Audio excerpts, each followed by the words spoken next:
أعوذ بالله من الشيطان الرجيم بسم الله الرحمن الرحيم الحمد لله رب العالمين الحمد لله الذي له ما في السماوات وما في الأرض وله الحمد في الآخرة وهو الحكيم الخبير والصلاة والسلام على المبعوث إلى كافة الورى بشيرا ونذيرا وداعيا إلى الله بإذنه وسراجا منيرا أبي القاسم محمد اللهم صل على محمد وعلى أهل بيته أئمة الهدى ومصابيح الدجى الذين أذهب الله عنهم الرجس وطهرهم تطهيرا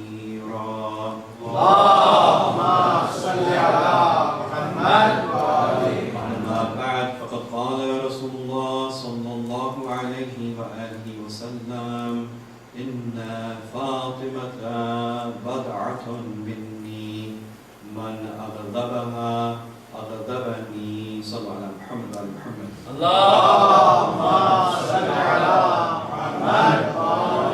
My respected elders, brothers and sisters in Islam, Assalamu alaikum wa rahmatullah. When we examine the life of the Lady of Light, Fatimah Zahra, salawatullah wa salamuhu alayha,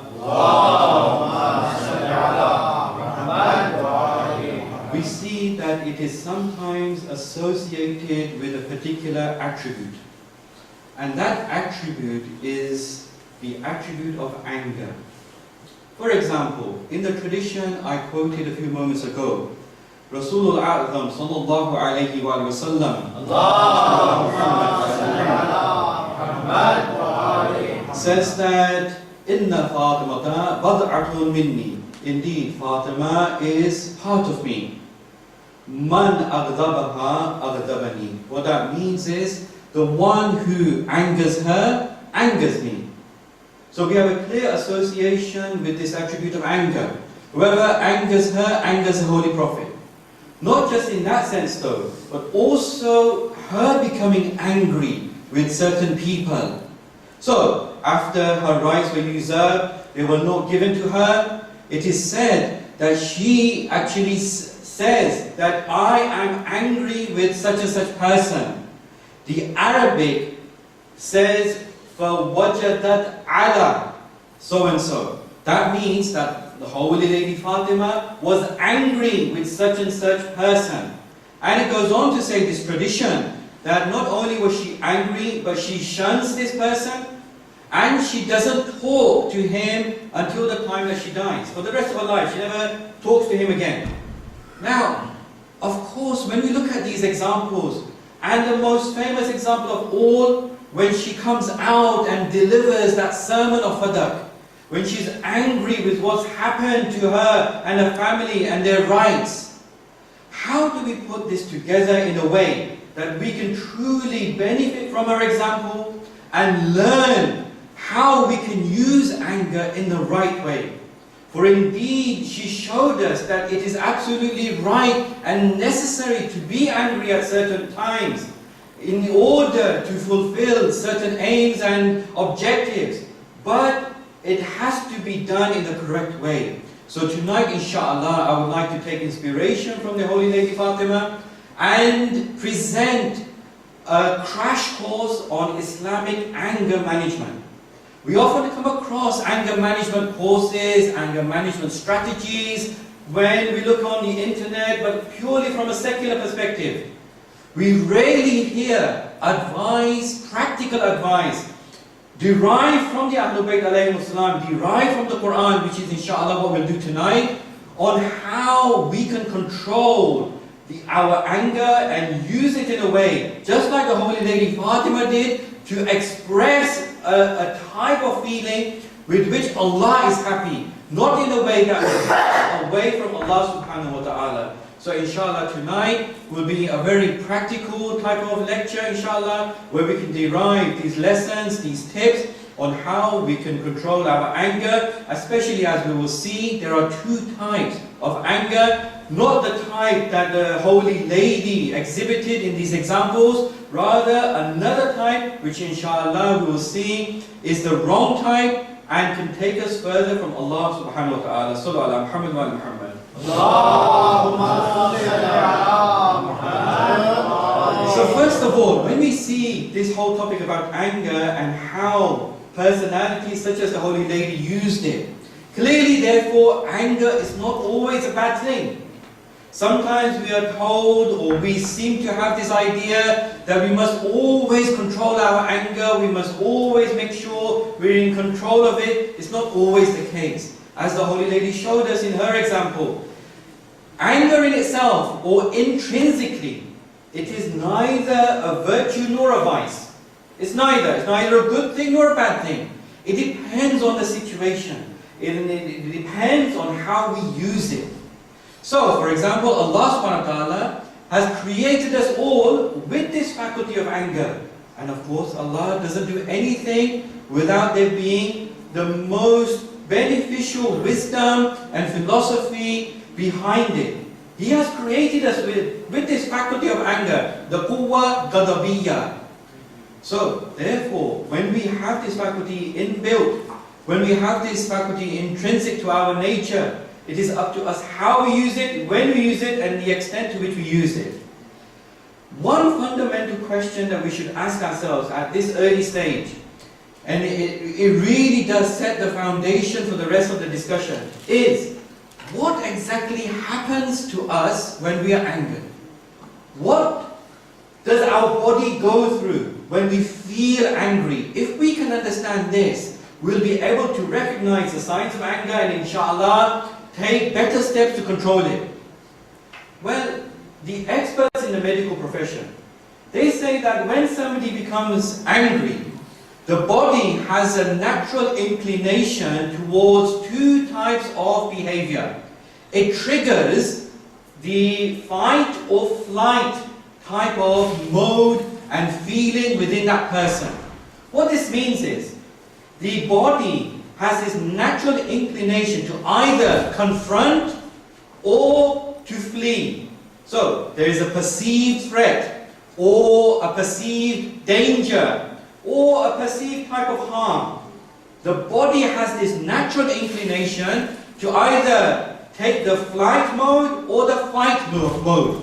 So, it wants to confront that perceived danger, harm or threat, whatever it might be, and put up a fight, or it wants to turn on its heels and run away, flee and take flight. So now, when we see this, the experts in the medical profession, they tell us the body goes through a number of changes in order to get ready to fight or flight. What happens is when we are angry, adrenaline pumps through our body. Blood flows towards our muscles in preparation for physical exertion. Our blood pressure rises, heart rate rises, our respiration increases, body temperature increases, our skin begins to perspire. Not just those type of physical changes in our body, but also mental and psychological. Our mind becomes more sharpened and focused. What happens is our body goes through all of these changes and it prepares itself to either confront or to fly away from this situation. All the energy in our body is channeled and focused in a particular way. They say a person who is angry, actually because all this energy is focused in this way, he actually becomes twice or three times or sometimes even more times powerful than when he is calm. He's become much more powerful now. But my brothers and sisters, of course, with increased power comes increased responsibility. So the Islamic perspective here is, what are you going to decide at this critical junction? What are you going to do? Are you going to fight or take flight? Or is there a third option? These two are the natural inclinations of the body, to confront or to flee. But is there a third option? And indeed there is, and that is to exercise restraint. So this is what we will discuss inshallah. Now, are there examples in the Quran which we can learn from in order to understand how better we can control our anger, when to use it in its full extent, and to have this power, and when not to use it, when to control it, when to appease it, and to pacify it? Indeed, we have examples. One very important and central example that we can use for this discussion is told to us by Allah subhanahu wa ta'ala in verse 150 of Surah Al-A'raf, chapter 7. This story is a commonly well-known story that we read all the time, we hear about all the time. It relates to Nabi Musa. So, to put it in context, what has happened here? Nabi Musa has just finished his 40 days of communication, his spiritual meeting with his Lord on the mountain of Tur. And after this meeting, of course, he receives the Torah. However, Allah subhanahu wa ta'ala tells him about what his people have done in the meantime. He tells him that the people have engaged in shirk and polytheism. They've taken the calf, they've made this calf out of gold, and they started to worship it. Nabi Musa, after this meeting with his Lord, he comes down from the mountain of Tur. What does he see? He sees exactly that his people have made this calf and they are worshipping it now. So, what is his response? Is it to flee or is it to put up a fight? Indeed, Nabi Musa, he puts up a fight. And what a fight he puts up. Look at the example in the Quran of this great prophet. He does three things which might appear quite shocking to us at first glance. The first thing he does is he reprimands them. Okay, that's fair enough. He tells them off that why have you done this and what are you doing? Secondly though, he throws down those tablets that Allah subhanahu wa ta'ala has just given him. And thirdly, he takes the hair, he grabs the hair of his brother Harun. Remember, Harun himself was a prophet. He grabs his hair and he pulls Harun towards him. The verse says, وَلَمَّا رَجَعَ مُوسَى إِلَى قَوْمِهِ. And when Musa returned to his people, غَضْبَانَ أَسِفًا. In what state was he in? He was ghadban, he was angry. And he was asif, meaning he was grieved. قَالَ بِئْسَ مَا خَلَفْتُمُونِي مِنْ بَعْدِي. This is the first response. He tells them off. He says, how evil has your conduct been in my absence? I went away, look at your conduct. Then he says, أَعْجِلْتُمْ أَمْرَ رَبِّكُمْ. Would you hasten in the edict of your Lord? And then, وَأَلْقَى الْأَرْوَاحِ. He throws the arwah, the tablets. وَأَخَذَ بِرَأْسِ أَخِيهِ. He takes the hair of his brother, يَجُرُّهُ إِلَيْهِ. He pulls Harun by his hair. What do we say to this? This is not just an ordinary person. This is a prophet of Allah. This is not just an ordinary prophet. He is an Ulul Azam prophet. There's only 5 Ulul Azam prophets. Those prophets who brought a new legislation.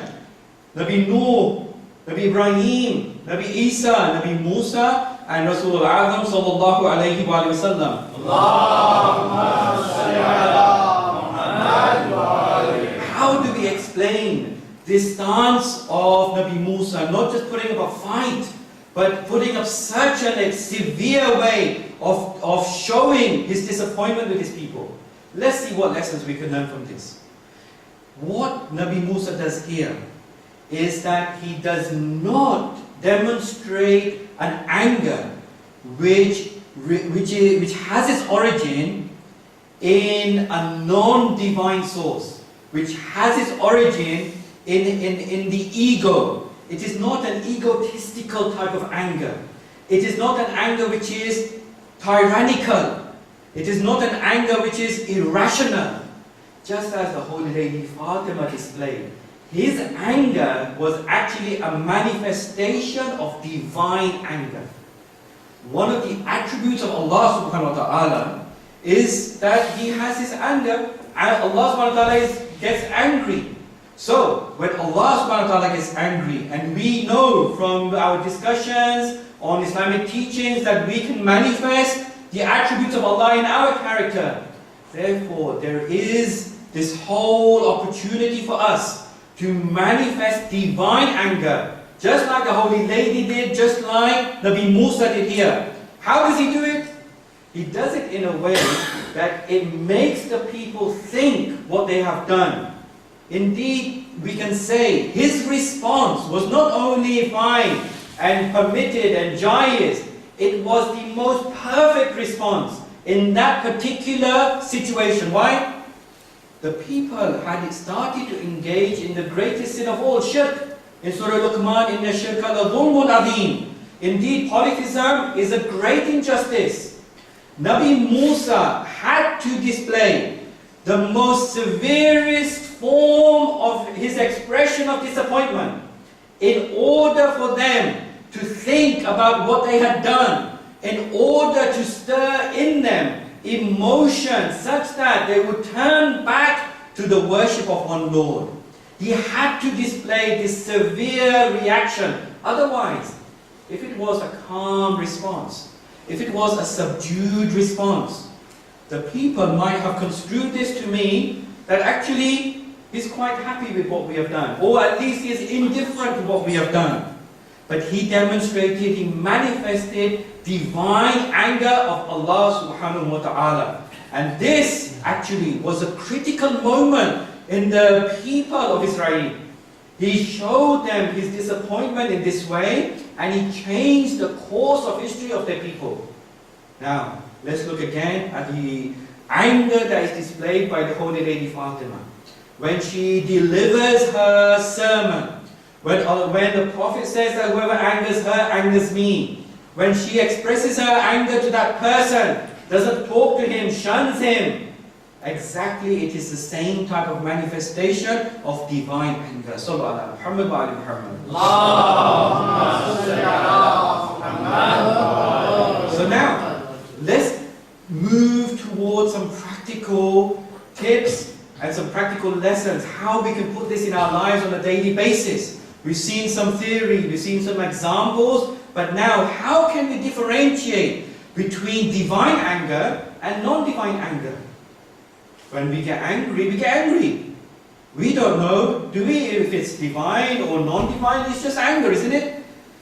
Indeed, like I said, this is an Islamic anger management course, and therefore everything is told to us by the Ahlul Bayt alayhi salam and the teachings of the Quran.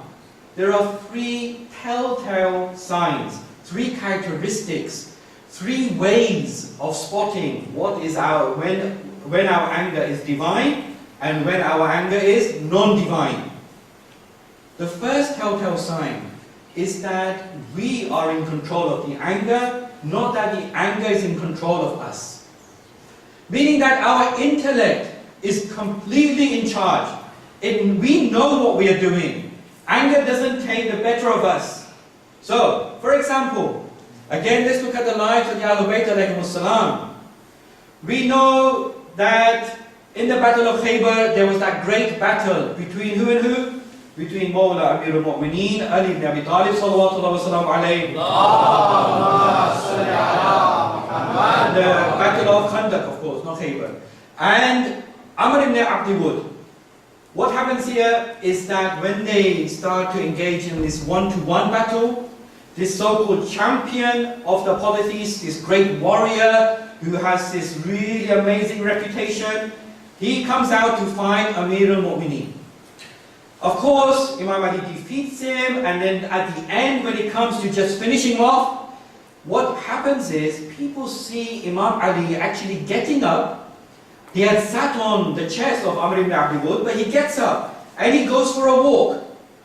He goes for a walk, he comes round, he again sits on the chest of Amr ibn Abdi Wud, and he severs his head and finishes the battle. They ask him afterwards that, "Oh Mawla, we saw you, that after you had defeated Amr, we saw you get up, go for a walk, come back, and then you finish the job. Why did you do so? Look at this demonstration of intellect over anger, not anger over intellect. He says, when I sat on his chest and I was about to kill him, he spat in my face. You all know the story, but it's the lesson that's important. He spat in my face, and at that time I felt angry. And I feared that were I to kill him now, then my anger would play a role in my killing him. Instead, what I wanted to do was to kill him sincerely for the sake of Allah. So I got up, I took a time out, came back, and then I killed him. A complete manifestation and demonstration of the intellect commanding the anger. He wouldn't kill him at the moment of his anger, rather when he had regained his complete control over his actions. What is the opposite of this then? If the intellect must control the anger, non-divine anger is when anger overpowers the intellect.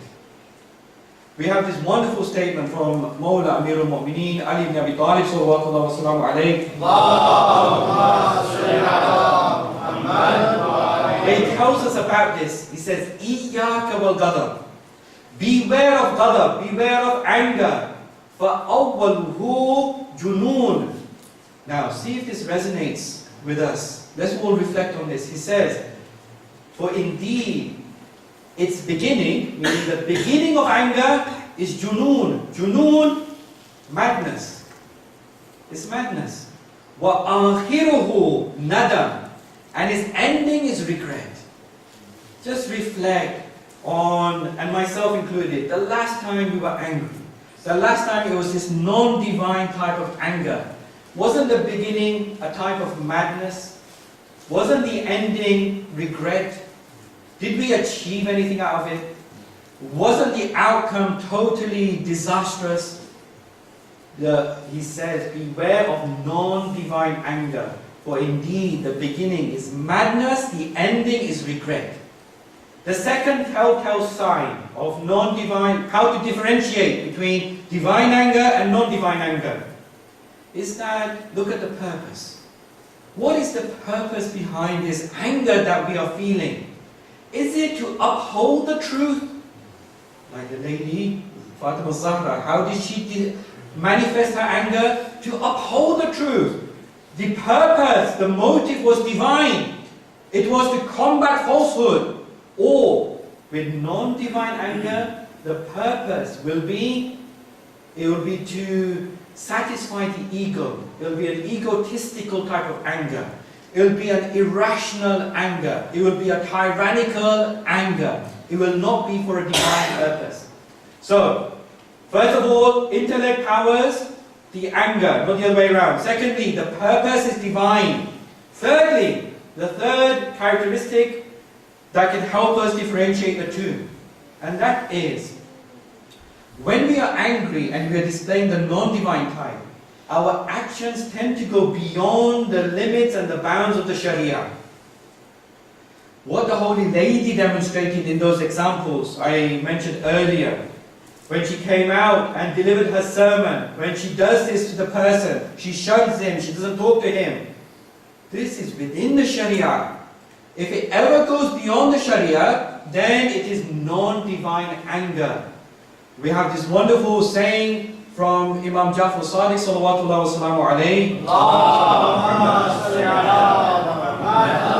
Al-ghadabu miftahu kulli shar. Ghadab and anger is the miftah and the key to every evil.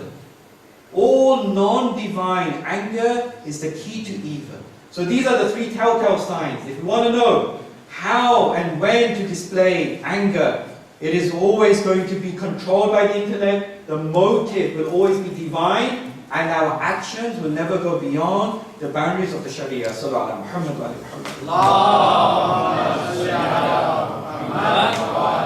I'd like to put all of this together by mentioning a story. It's an anecdote I came across, and truly all three telltale signs are displayed in this story. There's a man whose pride and joy was his car, right? I don't know what it is with men in their cars, but he loved his car more than anything else. Now, one day he's fixing his car, and his 5 or 6-year-old son is near him. Okay, he's just playing there. This car, he takes the utmost care of it, he loves it. And all of a sudden, as he's mending his car, he sees his son take a stone and he begins to make lines and scratches in the paintwork of the car. What does he do? Remember the saying of Amir al-Mu'mineen that the beginning of anger is madness, the end is regret. We'll come to this. What he does is, without even thinking, so anger is overcoming his intellect, not the other way around. He just grabs his son's hand and he hits it. However, he forgets to realize that he's still holding in his hand the wrench with which he was repairing his car. You see, actions going beyond the boundaries of the Sharia. So, when he does that, he crushes his son's fingers. They're all broken. He takes his son to the hospital. And there they do all the necessary things. And when his father comes to see him, his heart breaks. But it breaks even more when his son pulls up his hand and he says to him, "Daddy, when will my fingers grow back?" Right? Look at the regret. Just total regret. But not just that. Now he takes him home. He takes his son home. And as he's passing his car, he thinks to himself, let me just see how bad these scratches are, what the damage is. As he sees his car, this is when his heart completely breaks. He sees written there, in this handwriting of a 4, 5, 6-year-old child, "I love you, Daddy. Iyaka wal ghadab, beware of non-divine anger. For awwaluhu junoon, its beginning is madness. Wa akhiruhu nadam, its ending is regret." This is a demonstration of non-divine anger. Sallallahu ala Muhammad wa ala Muhammad.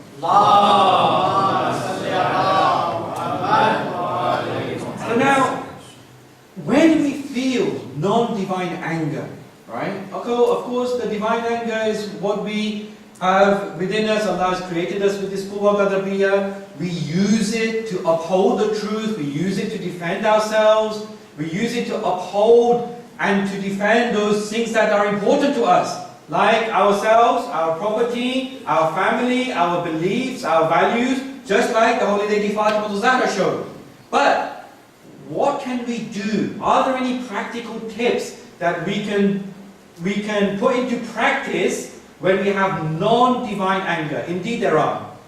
And I'd like to mention 4 of these tips by means of a mnemonic. Right? This will just help us to remember these 4 things that we can do. A simple mnemonic, A, B, C, D, inshallah, will help us to learn and to remember them and put them into practice. All from the teachings of the Quran and the Ahlul Bayt alayhimus salam. The first thing that we can do when we are feeling non-divine anger, we feel all those things happening to our body, all those changes that I mentioned earlier are happening. So, we want to control it. How do we do that? The A stands for acknowledgement. Acknowledgement of the fact that this is non-divine anger. That's the first thing we should do. That actually look at those 3 telltale signs. Is our intellect in control or not? Is our purpose and motive divine or not? And are our actions going beyond the Sharia or not? We have them in mind and we acknowledge that this anger, it is non-divine.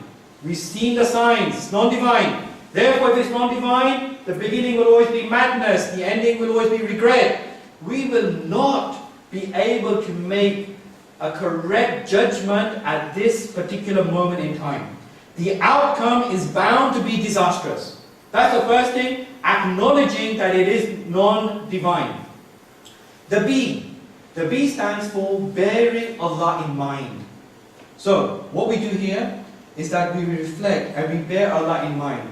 Before I give you 3 strategies of how we can bear Allah in mind at this particular moment, I'd like to mention a tradition from Imam Jafar Sadiq sallallahu alayhi wa sallam.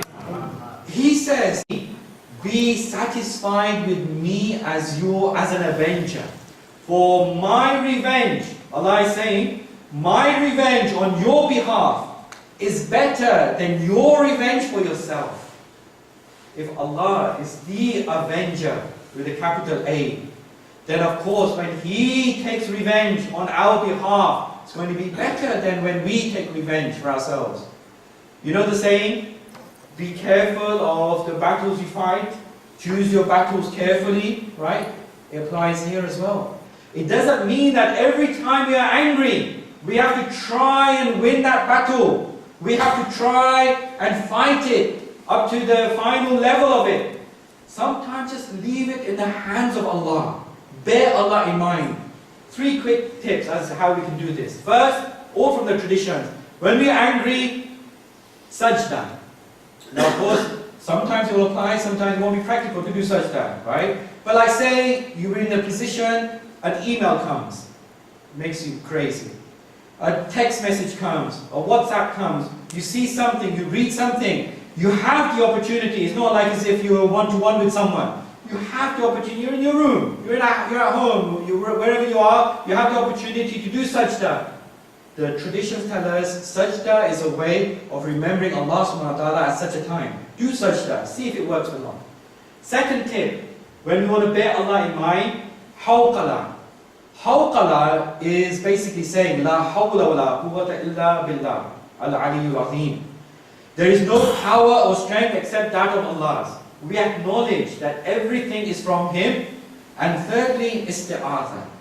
Bearing Allah in mind by really seeking refuge in Allah. A'udhu billah minash shaitani rajim. Because this is non-divine anger. This is from shaitan. This is not from Allah. So the B is for bearing Allah in mind by doing sajda, hawqala and isti'adha. The C. The C of this mnemonic, when we are experiencing non-divine anger, change our position. We are told in our traditions, change your position if you want to control your non-divine anger. If you're sitting, stand up. If you're standing, sit down. Leave that place. That place that's getting you so crazy and mad, leave it. Also, go and do something else. If you have a look at anger strategies now, anger management strategies on the internet, they will say in particular exercise. Exercise, especially if you are getting angry on a regular basis, or something is just always in your mind that's really making you mad. Exercise, go and occupy your time and your mind in a different way. And the other thing with regards to changing your position, and this is something which a lot of people don't know about, and that is, if it's jaiz, if it's permitted, and the other person, for example, is mahram, right? So there's no problem with you being able to touch them in some way, make physical contact, hand on shoulder, shaking hands. Sometimes we don't realize the wisdom and the hikmah behind these things. But it's in our traditions that if the person is your mahram, meaning you are allowed to touch them shar'an, in a legal way, there's no problem. Make contact, physical contact. What happens? What is the secret behind it? What is the philosophy behind it? We can perhaps think of some, but we don't really know exactly what happens. But there is something magical, there's something special that happens when we do that. So this is the C. And the D is drench. Drench your anger, drench the fire of anger with water. Meaning, in our traditions we are told, perform wudu. Perform ablution, and in some other traditions we are told not just wudu, on top of wudu, again, if it's practical of course, to do so, perform ghusl. You see your non-divine anger being appeased and being pacified. These are 4 strategies that we can implement inshallah in our lives, and therefore follow in the footsteps of great personalities such as the Holy Lady Fatima, who displayed divine anger in its most perfect form, we will not go down the route of non-divine anger. So as a summary, inshallah, before we remember a few words of Masayib, we saw that anger actually is neither intrinsically a virtue nor a vice. It depends on how we use it and the situation that we use it in and the extent to which we use it. Nabi Musa shows us in verse 150 of Surah A'raf this manifestation of divine anger. We have those three telltale signs as to how to differentiate between divine and non-divine anger: control of the intellect, divine motive, and actions not going beyond the Sharia. And finally, the ABCD, a quick mnemonic as to how we can control non-divine anger, acknowledging that it is non-divine, bearing Allah in mind through isti'adha, sajda, and hawqala, changing position in those different ways, and drenching with water. Sallu ala Muhammad wa ala Muhammad.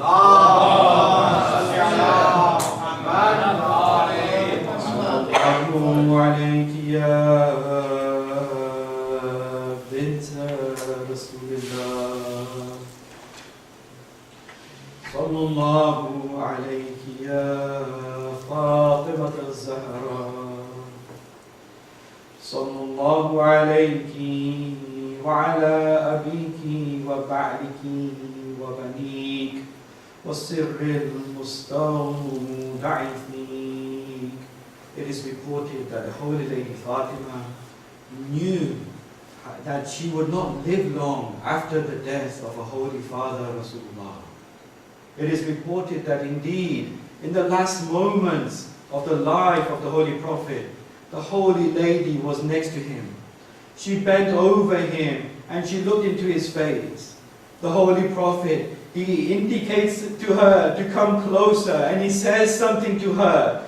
And it is reported that she actually lights up, she smiles. The people ask her afterwards, "Oh lady, we saw that the Holy Prophet wanted to say something to you. And then when he did say that, your whole face lit up. What was it that made you happy?" The Holy Lady Fatima replies that my father told me that I would be the first amongst his family to join him, and that it would not be long before I do so. And when he told me that, all my grief left me. Indeed, we know from our sources, she only lived 75 days or 95 days after the death of her father. But what were the things that made her death come so quickly? Look at the things that transpired towards the end of her life. Her Muhsin was killed. She herself was beaten and slapped. For that was taken away from her. She was worried about the condition of the Muslims in the future.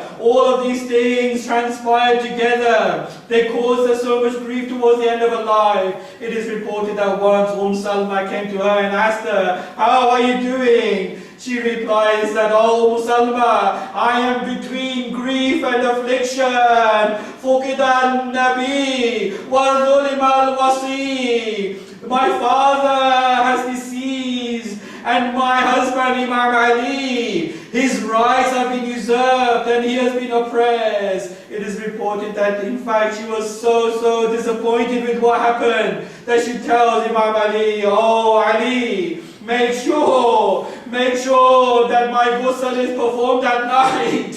Make sure that they give me kafan at night. Make sure that I am buried at night, for I do not want anyone to know where my grave is." But my brothers and sisters, when Imam Ali performs this ghusl at night, this is when he finally understood the extent of her injuries.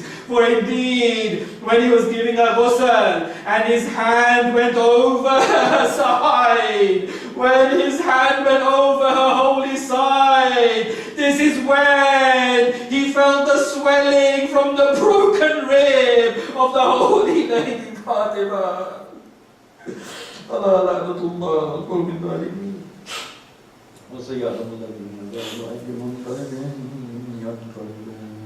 Oh Allah, we ask you by the right of the Holy Lady Fatima that enable us to follow in her example, inshallah. Oh Allah, we ask you by the right of this Holy Lady, enable us to control our anger in a way that you are pleased with us, inshallah. Oh Allah, enable us to put these strategies into practice. Oh Allah, enable us to always live and die with the wilayah of the Ahlul Bayt. And oh Allah, forgive us and our forefathers for our sins. Bring relief to all those who are facing difficulty around the world. And oh Allah, our last but not least prayer is that you hasten the appearance of the 12th Holy Imam.